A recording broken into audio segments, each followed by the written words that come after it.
inside the Borg and free from the hive mind, this is Rex Bear hosting Leak Project.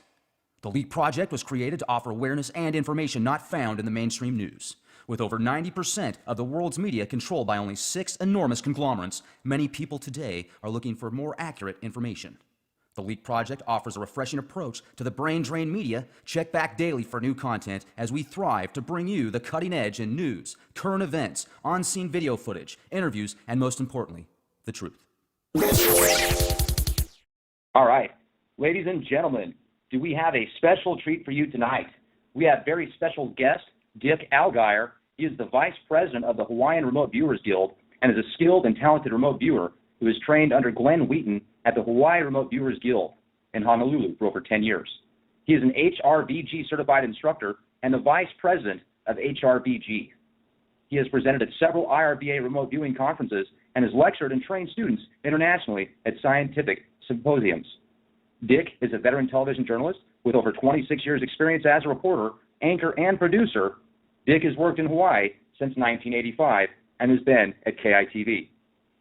I'll tell you, Dick also does a lot of work at the Farsight Institute.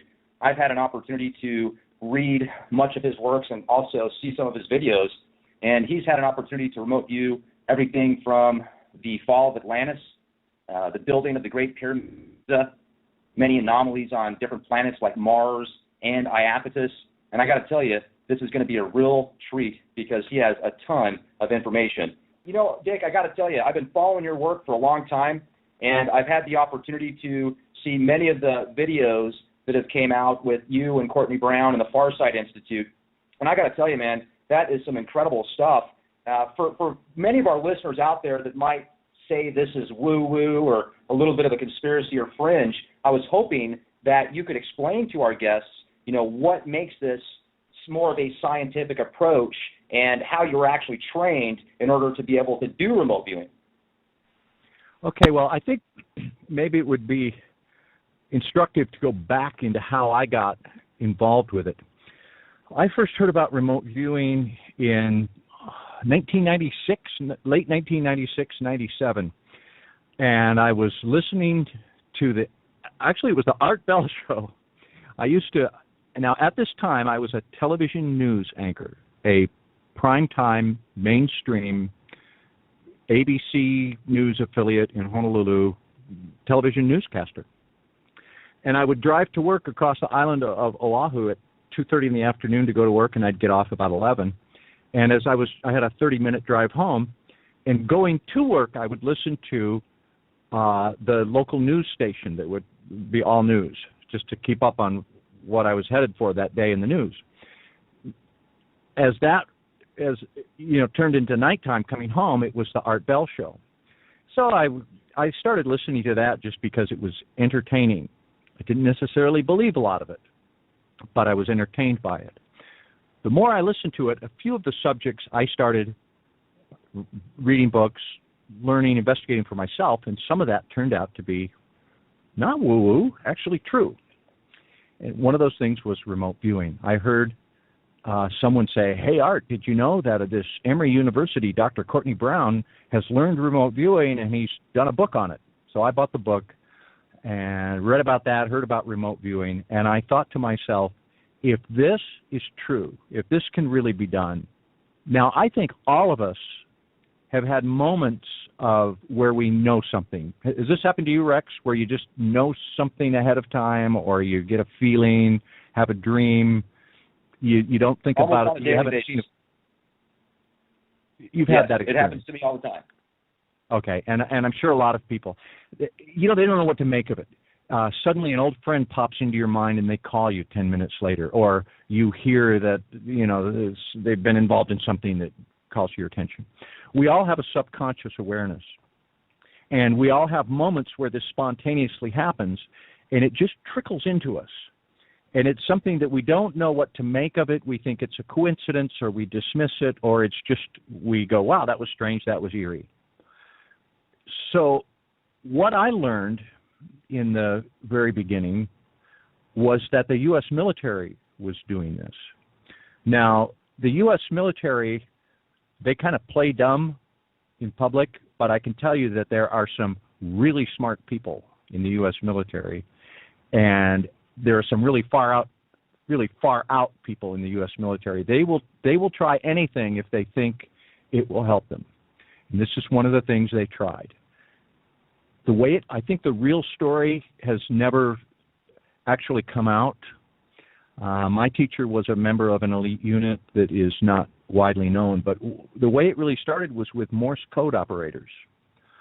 Morse code operators would sit in a little booth and listen to D, dots and dashes all night. And listening to that tone over and over again lulls you into kind of an altered state. You know, people will buy an audio CD that gives them theta tones. It's for relaxation and meditation. Well, the military discovered that Morse code tones did that to their operators, and they would have these experiences where they could sense things, see things, and experience things across space and time. So that's how remote viewing was first developed. It's kind of a long-winded answer, but it was developed by the military. It's not necessarily psychic, telepathic phenomenon. We believe that it is a natural but advanced communication skill. I can get into how it works a little bit later, but it is something developed by the U.S. military to allow someone to have moments of non-local awareness on demand, to be able to experience sensory information, sensory data across space and time, so that you can describe a location, an event, a person that is distant from you in space and time. So that's my long answer. Hey, and it's a good answer as well. You know, I've gotten into quantum physics and quantum entanglement. I've had the opportunity to read a lot of books that most people might not have heard of, one of those being The Holographic Universe by Michael Talbot. And, you know, I actually read Courtney's work about 7 or 8 years ago, and when I did, it blew my mind. It was absolutely incredible. I was thinking the same thing as you. If this is real, how amazing is that? So there are some scientific data points to point, you know, to quantum physics and quantum entanglement and remote viewing being very plausible, but there's so many skeptics out there because if they can't see it with their eyes or, you know, touch it or feel it, then to them it's not real. So what types of exercises? Well, I was lucky because the guy that taught me, and his name is Glenn Wheaton, and he was a member of Special Forces, U.S. Army Special Forces Intelligence.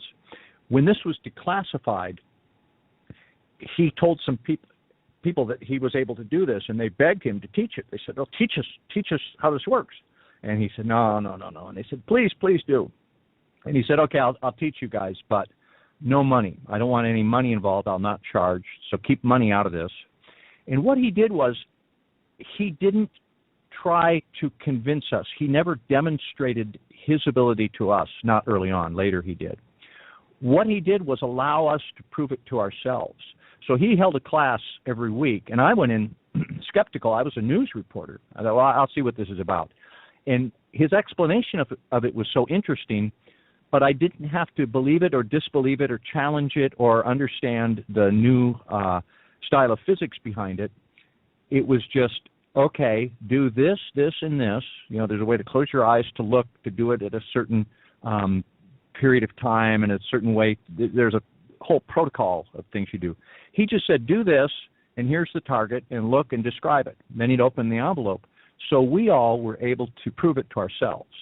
So in terms of like convincing a skeptic, the only real way to do it is to have someone, you know, I could do targets for you all day or a skeptic all day, and they go, well, that was a lucky guess. But if they do it themselves, then they tend to believe. You know, and another thing, too, is the process at the beginning. When you do a remote viewing session, let's say, for example, you had the opportunity to remote view Iapetus, correct? Yes. Okay. So, you know, that's one anomaly that I've always found fascinating. I remember talking to Courtney about it a couple years ago when I interviewed him. I said, you guys got to remote view Iapetus because there's some just crazy anomalies out there. And you guys did, and your findings were quite incredible. So when they give you a target to remote view, could you explain to our listeners how that process starts? Well, first of all, so it was you we have to blame for doing Iapetus. That's a joke.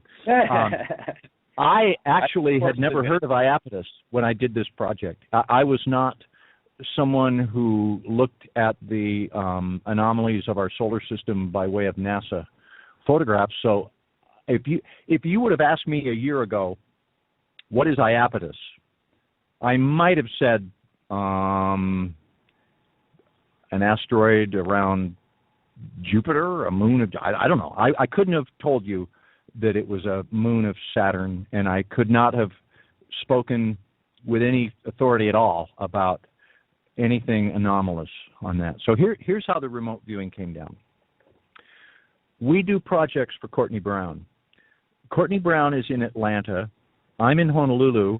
The other viewer, Daz, is in Bristol, England. And I communicate pretty regularly with Courtney, not so much with Daz. We don't communicate at all about any projects. So this would have been, I think, last late winter. Let me see, March, Okay. April. It would have been springtime. Courtney said, we have a project to do. This is project 12. So we want you to do target 12C. That's all I was told. Work target 12C. I'm not told that it has anything to do with a moon of Saturn. It could be anything. The last one we did was 9/11. We did the Great Pyramids. I've done missing abducted children and women. So you sit down, you have no idea what it is. And I sit down with target 12A, and what I did was I generated my own target queue. I take a random letter generator and number generator, and I generate a sequence of random letters and numbers, like ABC1-EFG3. It would be something different than that, and then I use that as my target queue. So I sit down so that I have no idea what it is. When I'm looking at this, it could be literally anything, anywhere. So all we're told is we have a project, work the first part of it, 12C, 12B, 12A. And that's where we go from there.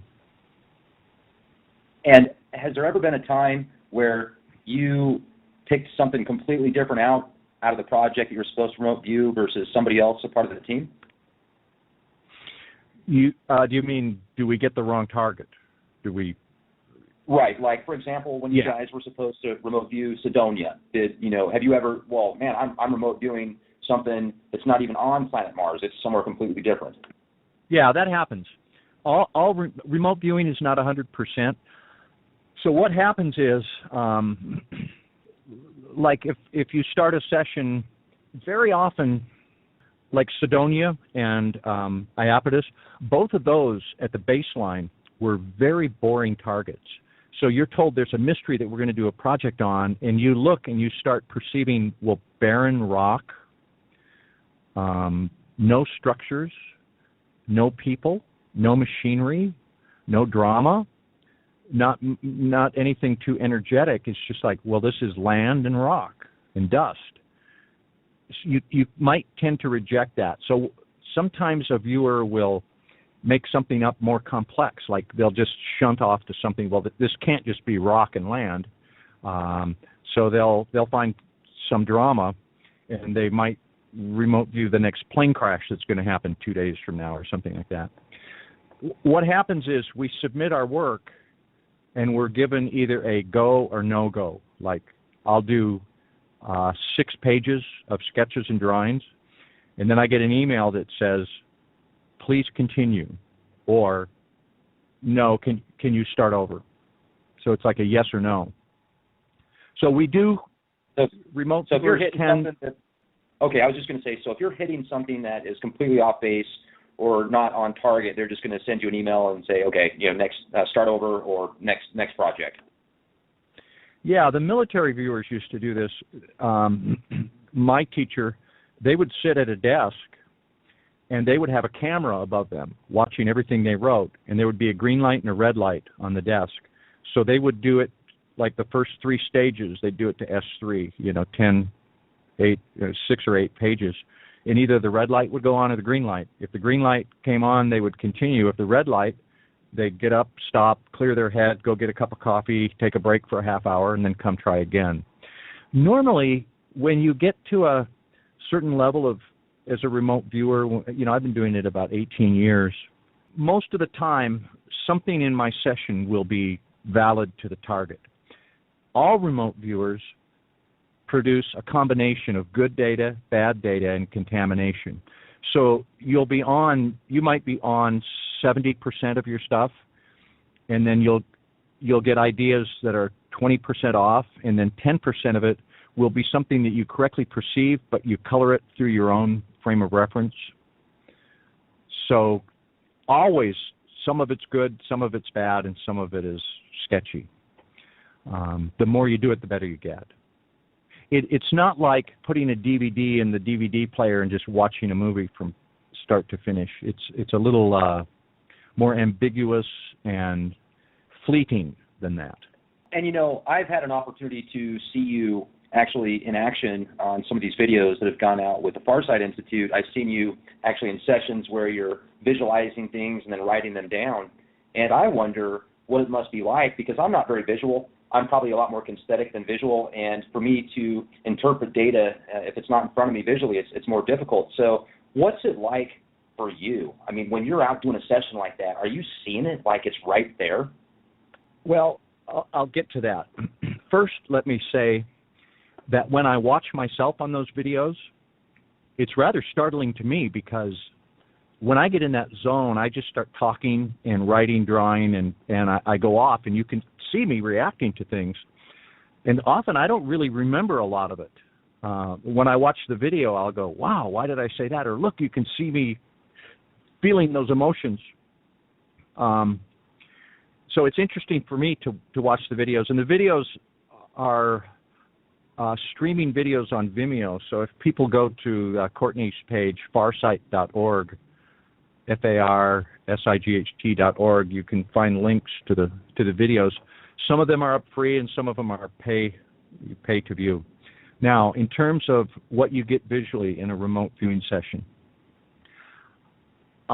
we sit down in my method of remote viewing, which was taught to me by the Hawaii Remote Viewers Guild, which was developed by U.S. Army Special Forces. The first thing you do is you visualize the target ID, and then you open your eyes, and then you close your eyes, and you look in a special place that we call Blackboard. And there's a certain way that you look, and there's a certain amount of time. It's like, go, stop. So your first visual impression is a second and a half. So what you get in that is most generally a very hazy, shadowy, it might be a smudge or a splotch or a suggestion of an outline. You're looking for a really gross visual gestalt. Because in your beta state, that is your alert functioning brainwave that you go about most of your day when we're having a conversation, when you're typing at your computer, when you're doing anything that engages your alert conscious awareness, you have a beta brainwave. In that state, your ability to contact the target is limited to about 1, 2. So that's all you get when you begin.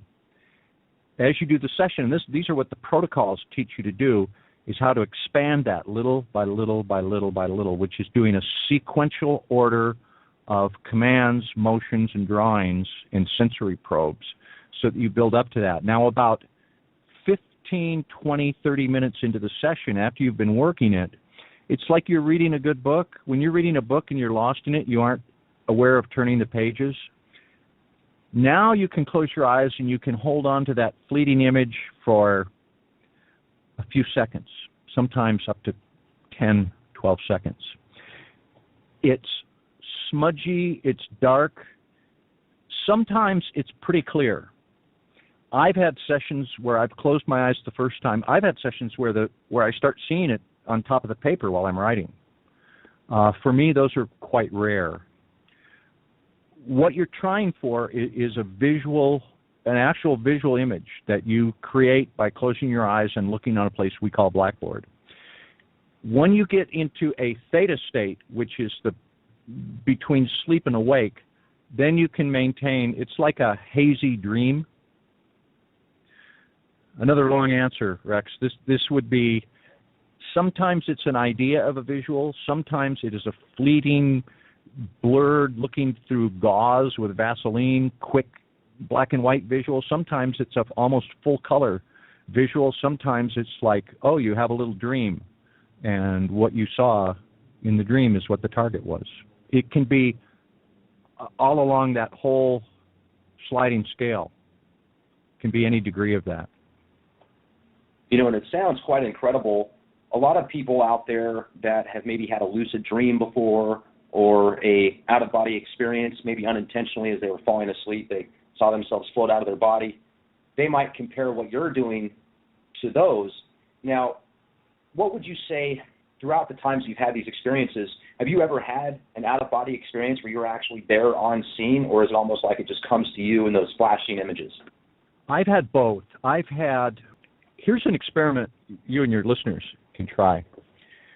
You can take a target ID, and there are places on the internet. I know the Hawaii Remote Viewers Guild has a target page. If you go to hrvg.org, there's a target section, and they have links, and they'll have a target ID, which is a set of letters and numbers, and you can work it, and then you go click on it and check yourself. What a novice might do, just as an interesting experiment, would be to set that target ID by their bed as they're going to sleep or waking up in the morning. You know those times when you wake up just before dawn, but you go back to sleep for an hour? Look at that target ID and just memorize it and say, I want to go see that. And you might drift off and see it.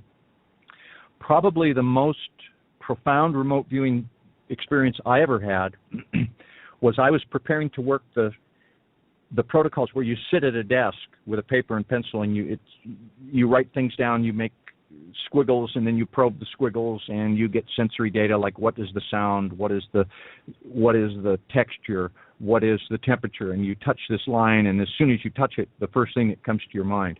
Well, I was getting ready to do that, but I thought I would cool down, so I went and laid down on the bed, and I had this target ID ready, and I had my desk set up, and I knew I was going to remote view this target.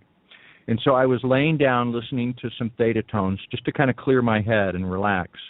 And as I was doing that, I kind of almost fell asleep, and I found myself in a cockpit. And I was looking at these gauges and dials and instruments, and I was looking at a window that was slanted, like a triangular off to the side. It looked like a really advanced airplane cockpit. And it was just like being there. It was. I won't call it an out-of-body experience, but it was full reality. That I awoke to that reality, and I came to and I said, "Wow, that was really strange."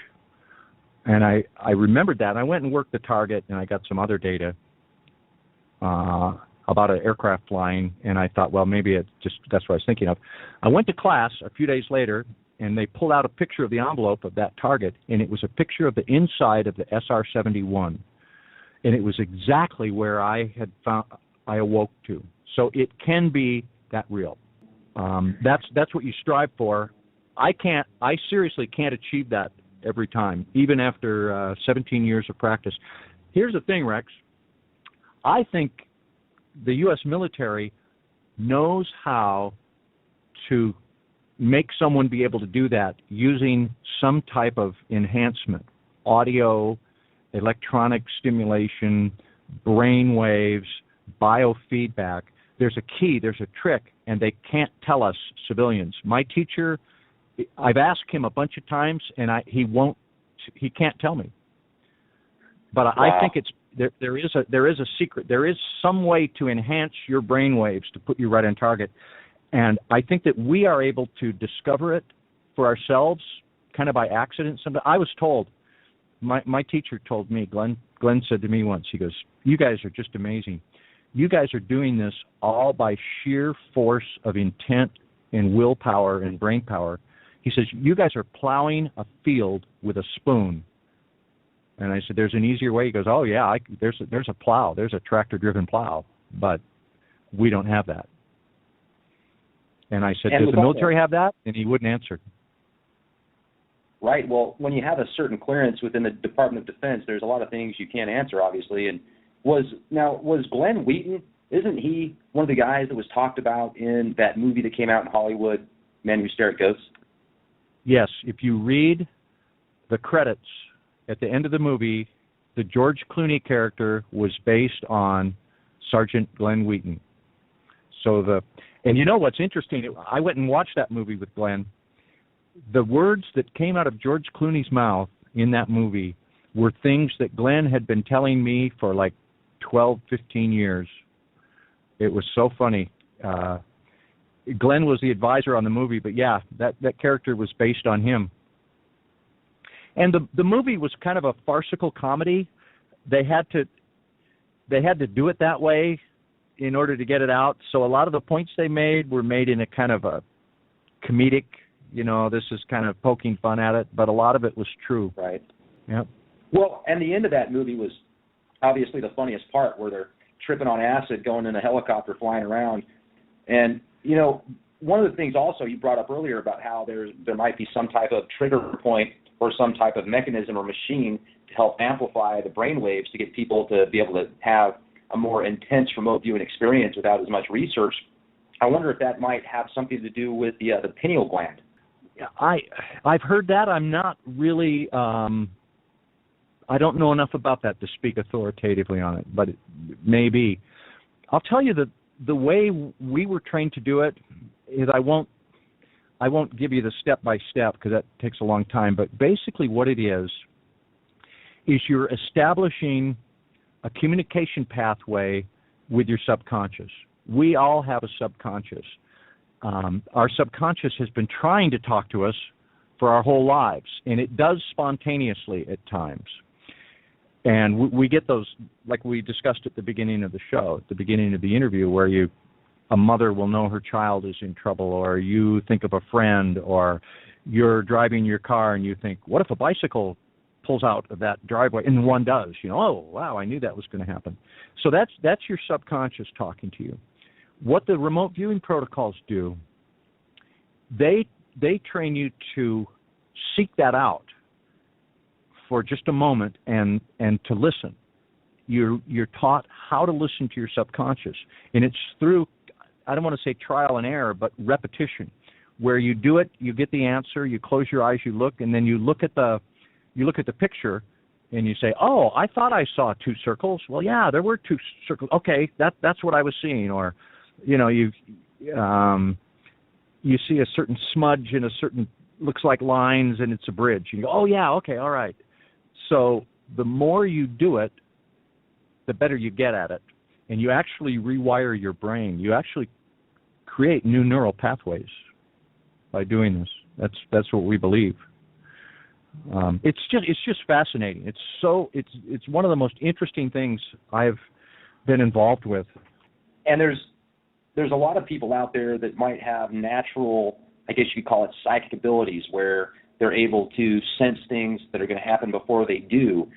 And I guess if you think about the old archaic mind process, where people feel that that's some type of magic or ESP, but in reality, science could explain it as just being able to tap into your subconscious mind.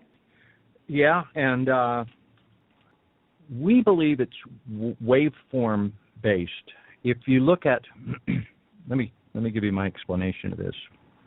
You have a consciousness that is focused by your physical brain, all right? So your physical brain is, in essence, a filter.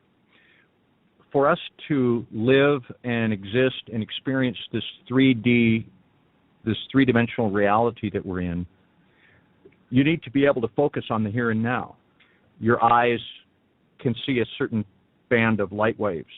Your ears can pick up a certain band of frequencies, sound waves. So you're focused on what's in front of you, how to not walk off the cliff, how to find food and pick it up with your hand and eat it. And so we're living in this here and now physical reality. But we have a consciousness, a subconscious awareness that exists in a greater realm of consciousness. We believe that consciousness is a dimension and that our individual consciousness is filtering through our brain to the here and now, but part of it is in that greater dimension of consciousness where all information is available. So what it's like, when you look at a movie on YouTube, there's a little button at the bottom of the timeline, right? It moves across the video timeline, right, and it plays the scene. You can stop that and fast forward it, or you can back it up. So think of a little button like that is in three-dimensional consciousness. You're moving that button to another place, and that is your subconscious awareness. And it's just a matter of playing that movie that is playing in three-dimensional consciousness. It's taken me 18 years to understand this by doing it, and I don't explain it very well, but it's displacing part of your awareness to the greater consciousness where everything is recorded. Like, for example, I'm going to clap my hands, right? All right, that created sound waves and that were existing at that time. If I do it again, it makes another clap. Those two events, those two claps, still exist in the past. Those sound waves are still residing. We've moved forward to it. But if you can back up the timeline in your little YouTube video, you can go back, and replay those. Everything that happens in our universe is still existing in consciousness. And our subconscious has access to that. I mentioned the electromagnetic spectrum. If you look at where we exist is a very narrow band of light waves and a very narrow band of sound waves, but there are frequencies that go higher and lower, X-rays, gamma rays, sounds that a dog can hear that we can't hear, very low frequency sound waves that they generate to submarines that are across the ocean. There are frequencies and a spectrum of frequencies that go on and on and on and on that we don't pick up by our physical brain. Like right now, you have a smartphone. You probably have an iPhone, right? Samsung.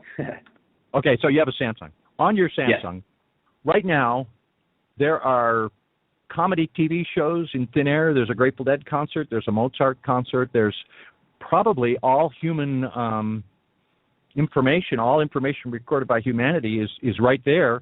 And if you just dial your Samsung phone into it, you can play those concerts. You can get that information. That would have seemed magic 100 years ago, 200 years ago. It would have been alchemy. You can do that with the human brain using your subconscious. That's what remote viewing is. Well, and most people only use approximately 10% of their brain anyway most of the time, right, Dick? That's what they say. And I'll give a plug for it to be remote viewing rather than, getting concepts. They say that 80% of the information we get from the world around us is visual information. A picture is worth 1,000 words. So when I'm remote viewing, if I can close my eyes and I can see a scene for 3 seconds, I can know a lot about it. You can also be misled. Here's an interesting story. I worked at Target 10, 12 years ago, and I closed my eyes and I looked, and I saw a building. I said, wow, it looked like a Walmart, this big, boxy, rectangular building. And it had something circular on top that I took to be an air conditioner. I mean, I saw this big building, just fleeting, but very clear. And so I drew it out, and I described it as this big building, like box-like building, warehouse. When I got the Target feedback, it was like a spy gun or something. It was a gun that was shaped like a cigarette case. It was a gun inside a cigarette case. So this building that I saw was, the way I drew it, the dimensions of it were perfect. It looked exactly like the picture of this little gun shaped like a cigarette pack. But it was only 3 inches by 5 inches. So that's an interesting.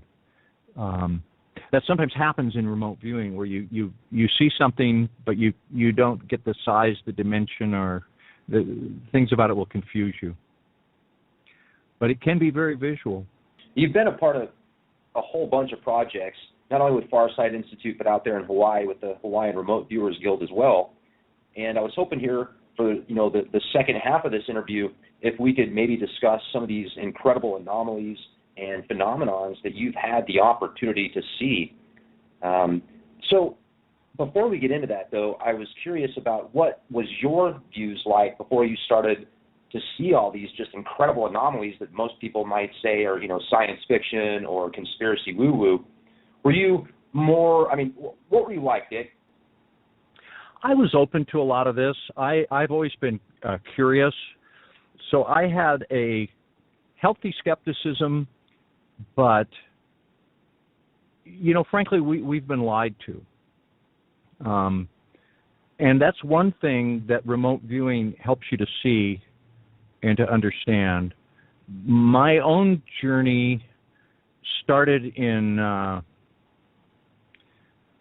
late 1980s when I read a book about diet. Now, I don't want to preach about diet on your show, but I read a book that had scientific studies dating back to the 1930s, well, actually dating back to biblical times, that show that the American diet causes disease.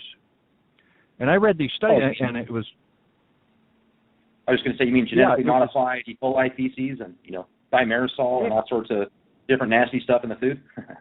Yeah. Well, I changed my diet, and I got real healthy, and I realized that, hey, doctors don't know anything about diet, and we've been misled by basically the meat and dairy industry, now genetically modified industry and all that. So I kind of got open to things being not as we're told. So then I heard about remote viewing, and I'd read a few books on UFOs, and I thought, I got to believe that some of these things are not of this world. And it makes sense. It's a big universe out there. How stupid is... How could you think that this speck, this Earth, is the only life, that the universe could be as big as it is with all the planets and galaxies? There's this many galaxies. Have you seen all those galaxies there are out there?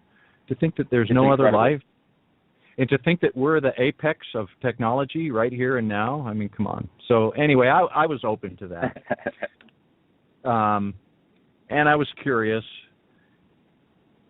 For me, remote viewing, though, has been more about proving that remote viewing works.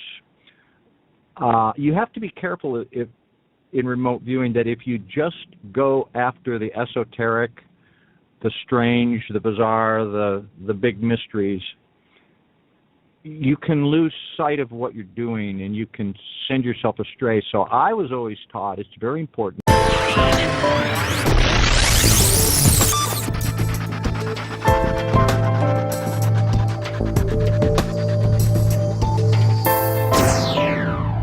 Ladies and gentlemen, inside the Borg and free from the hive mind, this is Rex Bear, hosting Leak Project. The Leak Project was created to offer awareness and information not found in the mainstream news. With over 90% of the world's media controlled by only 6 enormous conglomerates, many people today are looking for more accurate information. The Leak Project offers a refreshing approach to the brain drain media. Check back daily for new content as we thrive to bring you the cutting edge in news, current events, on-scene video footage, interviews, and most importantly, the truth. All right. Ladies and gentlemen, do we have a special treat for you tonight?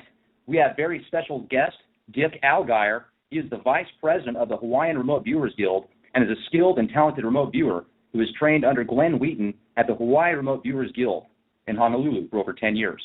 He is an HRVG certified instructor and the Vice President of HRVG.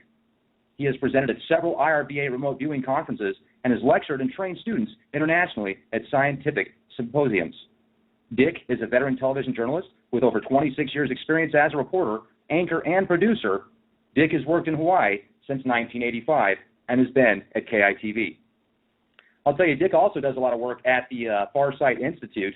I've had an opportunity to read much of his works and also see some of his videos, and he's had an opportunity to remote view everything from the fall of Atlantis, the building of the Great Pyramid, many anomalies on different planets like Mars and Iapetus. And I got to tell you, this is going to be a real treat because he has a ton of information. You know, Dick, I got to tell you, I've been following your work for a long time, and I've had the opportunity to see many of the videos that have came out with you and Courtney Brown and the Farsight Institute. And I got to tell you, man, that is some incredible stuff.